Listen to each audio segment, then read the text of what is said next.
Well, Friday morning, and it's time to go through the rain and mist and grey across the Donegal and Pat McArt. I've been there And sometime. How are you, I'm, Pat? I'm Grand Jude, and I'm grey myself. So Well, yeah, as long as it's only physically grey and not uh, grey inside. somebody took a photograph of me quite recently, and but for the fact they could see my face, the rest of me had disappeared because I'm not grey. Anyway, how are you? I'm not too bad, all things considered, you know. My Yeah. heart is raised by this talk about a vaccine, and then I stopped and I asked myself, God, do I want a vaccine? Do I want to leave? I think half the world's asking that exact same question. Well, I think there are people who are asking it because they don't want to. Maybe we've discussed this. They don't want to take the vaccine because they think the government's going to do bad things to them. But I think Yeah. it's rubbish. Anyway, let's go to the stories of the week that caught our eye. We'll start maybe with this first one.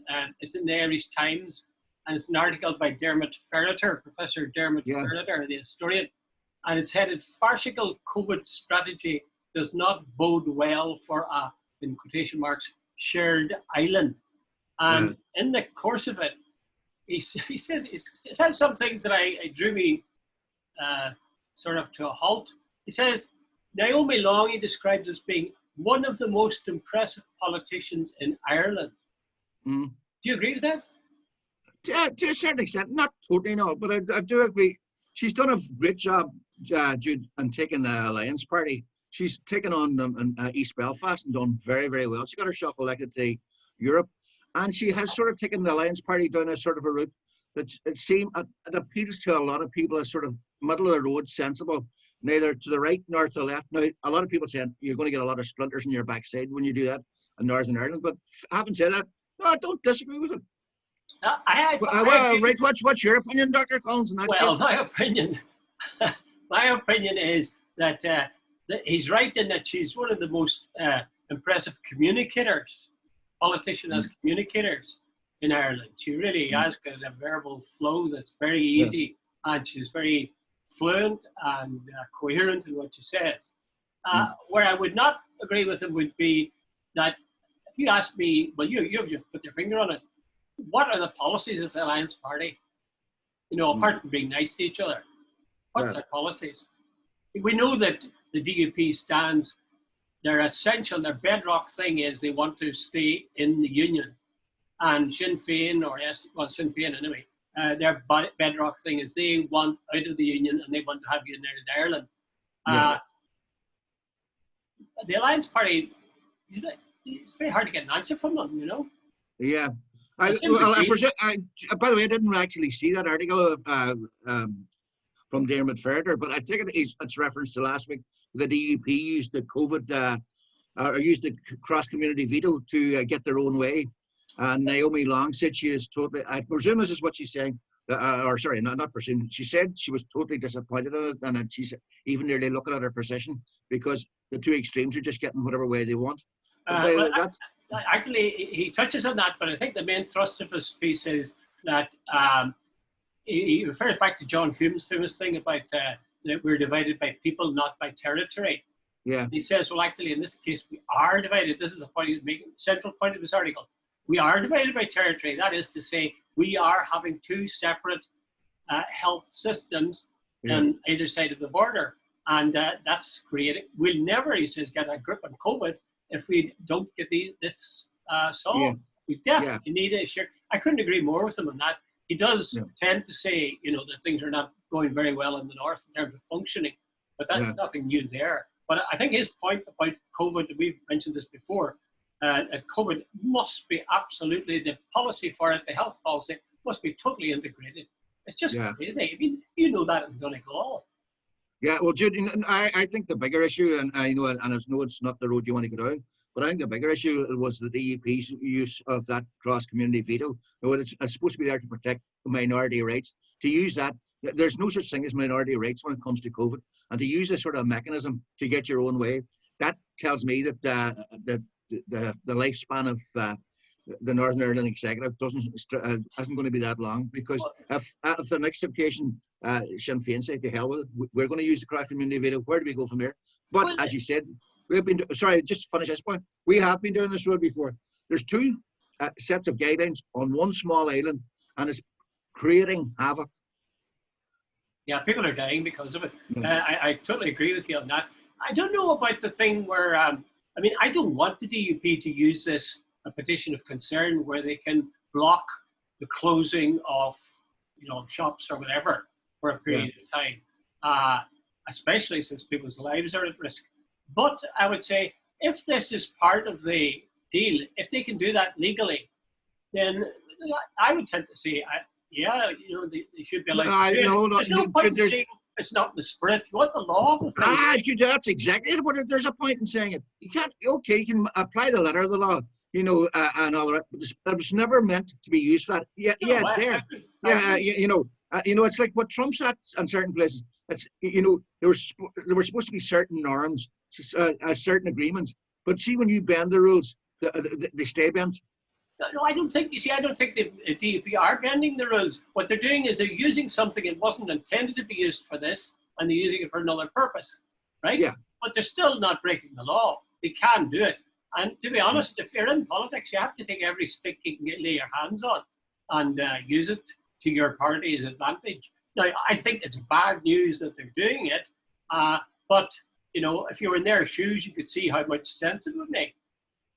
Yeah, I accept totally. But but when you have two zero-sum sort of political situation, or a political zero-sum situation, when somebody does this, it's a sort of penalty kick for the next time for the other party. So then it descends into chaos. Yeah.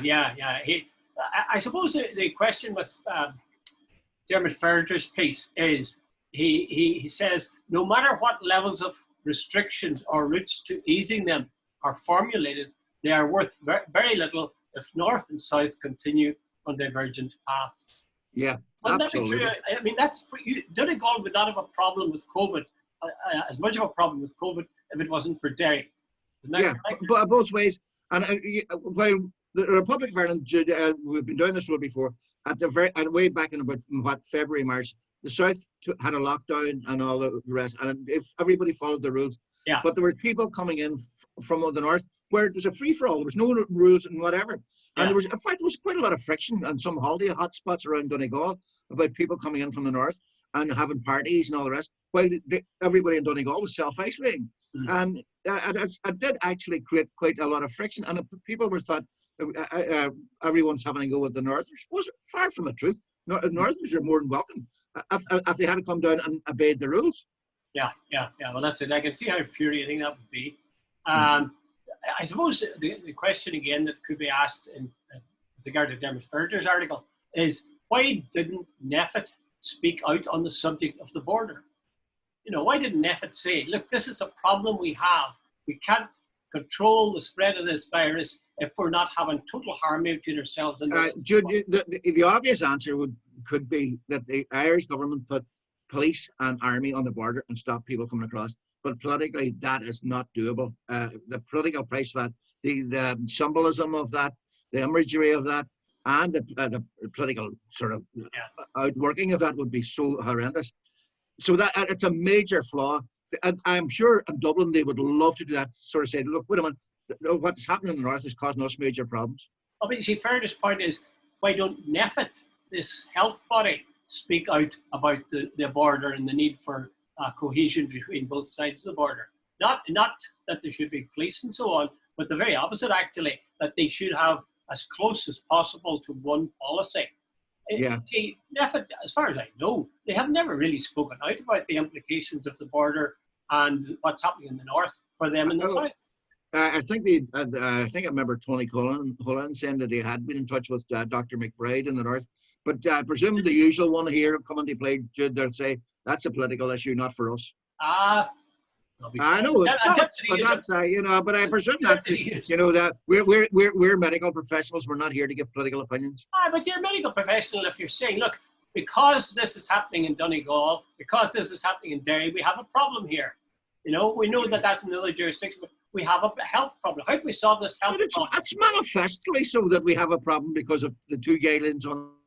But they don't speak up about that. It's as plain as the nose in your face that we have a problem because. Go ahead. No, you go ahead. I'm going to say, Micheál Martin has got this shared, and Dermot Ferriter's dead right on this. Micheál Martin has this shared island thing And then when it comes to a question of health, he doesn't apply it. I mean, Exactly, and he doesn't have a go at the Northern Executive for playing fast and loose. No, because he's too busy falling over himself in case he give offence to the DUP.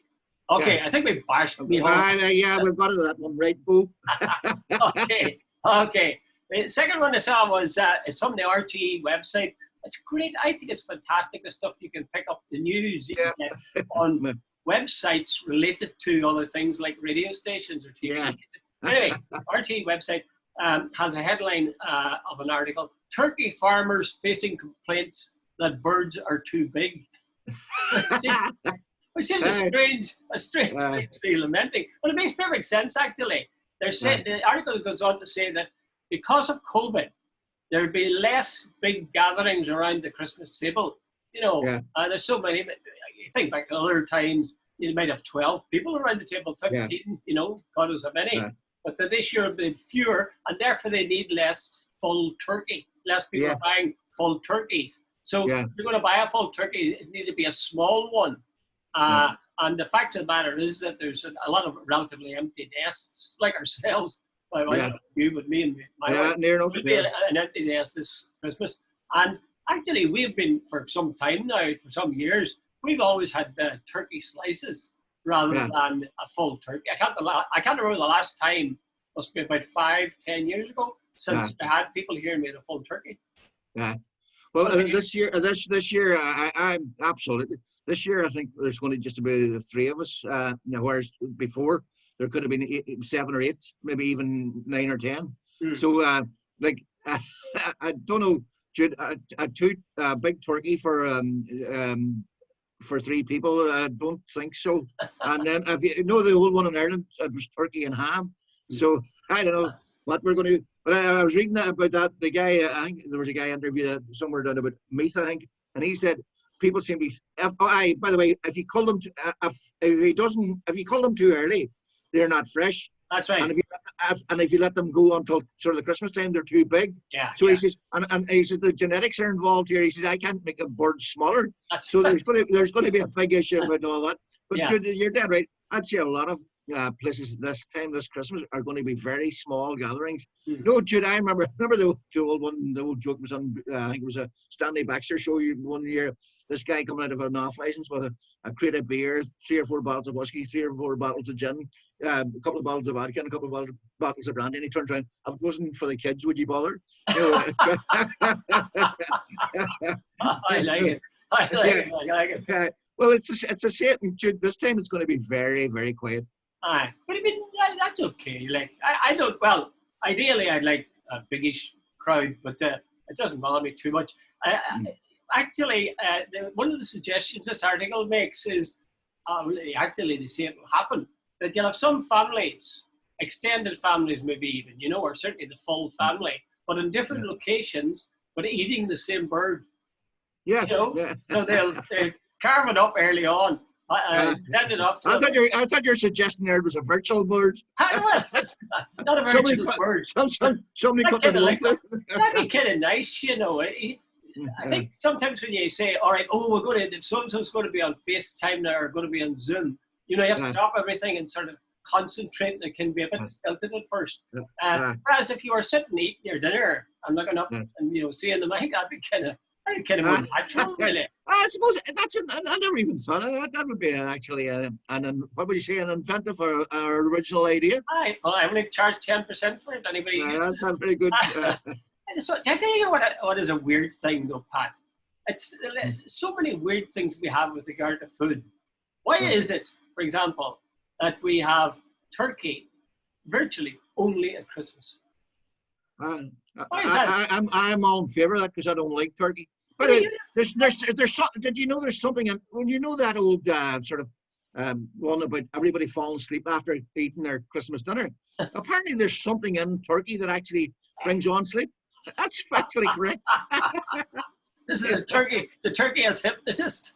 No, there's something in. I can't remember what it is. There's some sort of chemical in turkey. No, naturally occurring, obviously, in turkey that actually brings on sleep. But it's my point, even even it doesn't bring on sleep. I think it's Yeah. a wine, but anyway, Well, I think it might be the empty bottle of wine that's sitting in the corner. Might have something to do with it as well. Yeah, you're dead right. I still am puzzled. You know, we have strange conventions. We only can eat if you're eating turkey in the middle of the year. Something wrong. You know, Yeah. if you heard about that as a tribe, say you only eat this food at a particular time of the year. Yeah. Or again, Yeah. if you stop to think about it, you only have marmalade. I used to think about this when I was a kid. You only have marmalade on your bread or your toast in the morning. Yeah. You know, you sort of can't have it for your tea. Weird. We have conventions that are so embedded, you know, that we don't think, how did that ever start? Yeah. And then, I know guys that, for example, say that they always have their dessert first. Yeah, I know people. Hey, would you fancy eating porridge last thing at night? Jesus, Listen, that actually, now you put your finger on it. My father used to eat porridge last thing at night. That's exactly what he would do. And then the porridge would be left the next morning to be heated up again, you know? But that was quite having brahan, they called it brahan. Brahan, yeah. Having brahan last thing in the evening. Last thing in the night. Actually, it would give me nightmares. It would probably give them nightmares too. But it was a tradition then. Okay, let's move to the last of the three items. And again, this is from the RTE website. And this is a touchy one now, but it's interesting. And the heading of the article is FAI, Football Association of Ireland, to examine video shown ahead of England friendly. Yeah. So before the game between England, the soccer game between England and Ireland, there was a video shown. And it was shown not in the hotel room, but in the actual dressing room, just before the guys went out on the pitch. And according to this RTE report, it says that it's a 3-minute video, and 2.5 minutes were filled with famous goals scored against England. Ray Houghton, Kevin Sheedy, Niall Quinn, Tony Cascarino, Shane Long. And then, and this is the controversial bit, 30 seconds of historical context in quotation marks of the relationship between Ireland and England. Now, what do you think, Pat? What's in that 30 seconds? I presume, I think in historical context, I might, I am not sure what's not. Jude, know something? I think the bigger thing is that we have become, I don't even know what the correct expression or how to explain it. In the, what was it? The Glenanne gang thing came up, weren't allowed to express. And remember when Charlie Flanagan was going to have a sort of memorial for the black and tans. And it's become unbelievable. It's almost now that you're right to express any kind of opinion that's any way sort of pro, United Ireland, pro, the Dublin 4 mentality has become so pervasive. The Owen Harris, politically correct, Bruce Dudley Edwards, this ridiculous sort of Dublin 4 mentality, it's so, I don't know, RTE seems awash with it. And now anything at all, like, you just can't do anything that's doesn't agree with that sort of, that mindset. Yeah, well, here, let's stick to this actual. By the way, Stephen Kenny, just one point, Stephen Kenny is a very down-to-earth fella. I don't think for a minute that he's anti-English, but I bet you there's going to be some sort of hoo-ha made about this over nothing. Well, it depends on what's on it. Yeah. I mean, well, no, I'm going to suggest things that could be on it. Yeah. Would not be. I presume there might be an odd thing that might be anti-English, yeah. Well, I wonder what was on it now. Was it shots of the Easter Rising, or was it I don't know, maybe guys making jokes about patties, or God knows. We'd only be speculating, Jude, and we could walk ourselves into something. But I think what it is that the whole atmosphere, that even a thing before a match, a manager trying to G up a side is now a political issue raised by some. The Daily Mail, by the way, that's who, it's ridiculous. You're not allowed to be Irish or have any sort of feelings other than this West Britism that now seems to be prevalent all the time. Everybody's entitled to their opinion, but I find that almost offensive. I think I think he's entitled to whatever he wants on it, to be honest with Yeah. you, but it's only for Yeah. that select audience. It's Yeah. not for everybody else. And I'm sure he wasn't telling lies. By the way, I'm sure over the years when England were playing Germany, there was many some anti-German, or when they were playing France, I don't think there was any public inquiries or investigations by the FA in England. Yeah. Of course, it's typical of old doffing your cap Irish. So, we seem to have this unbelievable attitude. Jude, I can't even explain it. It's something really that really gets up my nose.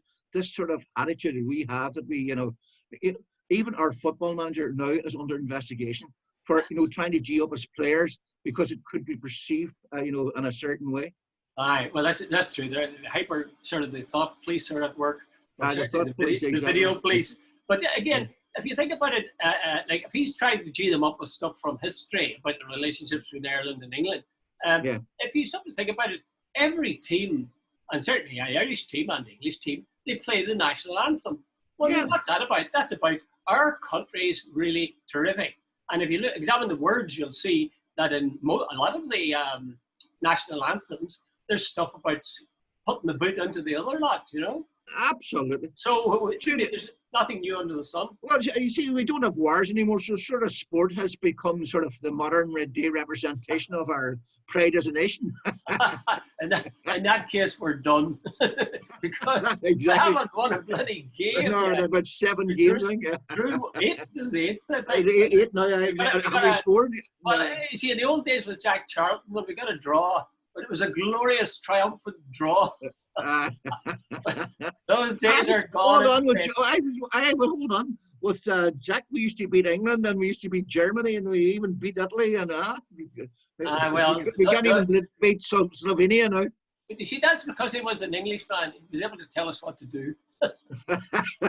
A superior race. Hey, before you go, there's one thing. Apparently Trump is inviting. They've dropped their court case in Michigan. Michigan. But Trump is inviting the Republican legislator to the White House to sort of get them to overturn the result of he wants them not to certify. I think America is actually starting to, and I don't know how if people are watching it or not, but it's starting to get quite serious. Well, I don't think it'll make any impact on the transition in the sense that Joe Biden's going to be a president and Kamala Harris. But I don't necessarily mean that. It's what's going on under the surface.